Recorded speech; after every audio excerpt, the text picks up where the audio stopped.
علی النبی.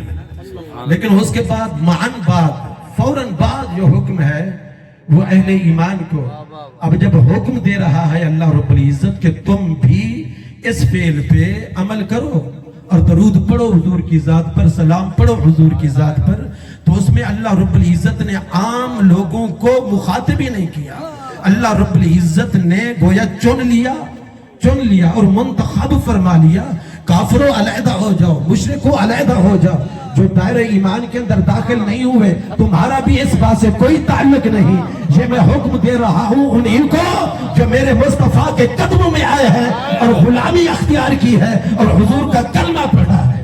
قرآن کے اندر آیت آ چکی اور یہ حکم آ چکا صراحت کے ساتھ, تو نص قطعی ہے.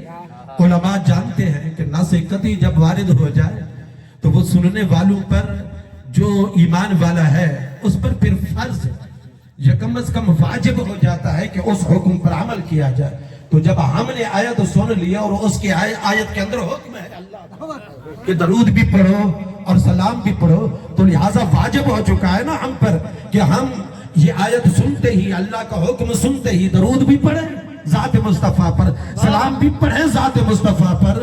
ادروائز اگر ہم نہیں پڑھیں گے تو ایک واجب کے تارک ہو جائیں گے, اور واجب کا تارک شاید مسلمان تو رہے لیکن سخت گناہگار ہوگا. بری ناظم کہ ہستم امت تو گناہگارم ولیکن خوش نصیبم. سبحان اللہ. میں تو کہا کرتا ہوں کہ اتنا ہی کافی ہے کہ اللہ رب العزت نے ایمان والوں پر کتنا کرم فرمایا, کتنا کرم فرمایا. وہ چاہتا تو کسی اور انداز کے ساتھ بھی اپنے ان بندوں کو مخاطب کر سکتا تھا نا, کر سکتا تھا کسی اور انداز کے ساتھ, اور وہ کہہ سکتا تھا کہ میرے بندوں, وہ کہہ سکتا تھا کہ نماز پڑھنے والوں, زکوٰۃ ادا کرنے والوں, ارکان خمسہ اس کی پابندی کرنے والوں, ارکان اسلام پہ میرے حکم پر عمل کرنے والوں, کہہ سکتا تھا. لیکن اس کا کرم دیکھیے کہ سب سے زیادہ اچھی دولت اور نعمت خود اللہ رب العزت کو لگی کہ وہ ایمان ہے. تو ارشاد فرمایا یا ایھا الذین آمنو, اے ایمان والو. یہ بڑا کرم ہے اس کا. اللہ کسی بھی انداز سے چاہے تو وہ براہ راست مخاطب کر سکتا ہے, لیکن یہ اللہ رب العزت کا پیار ہے اپنے ان بندوں سے جو حضور علیہ السلام کی حلقہ غلامی کے اندر داخل ہو چکے.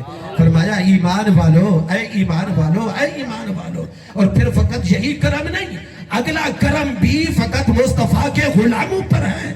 وہ چاہتا تو جن کے لیے خبر دی تھی ہر ایک کے لیے حکم بھی کر سکتا تھا, لیکن اس نے مناسب نہ سمجھا کہ یہ میرے محبوب صلی اللہ علیہ وسلم پر درود کی بات ہو رہی ہے, سلام کی بات ہو رہی ہے, کہ یہ عام بات نہیں, یہ بڑے نصیب اور سعادت کی بات ہے. لہذا یہ سعادت اور یہ نصیب صرف کلمہ پڑھنے والوں کا ایک خاص ہے. فرمایا ایمان والو, فقط یہ حکم تمہیں دے رہا ہوں, صرف تم ہی ہو حضور کی ذات پر درود بھی پڑھتے رہو.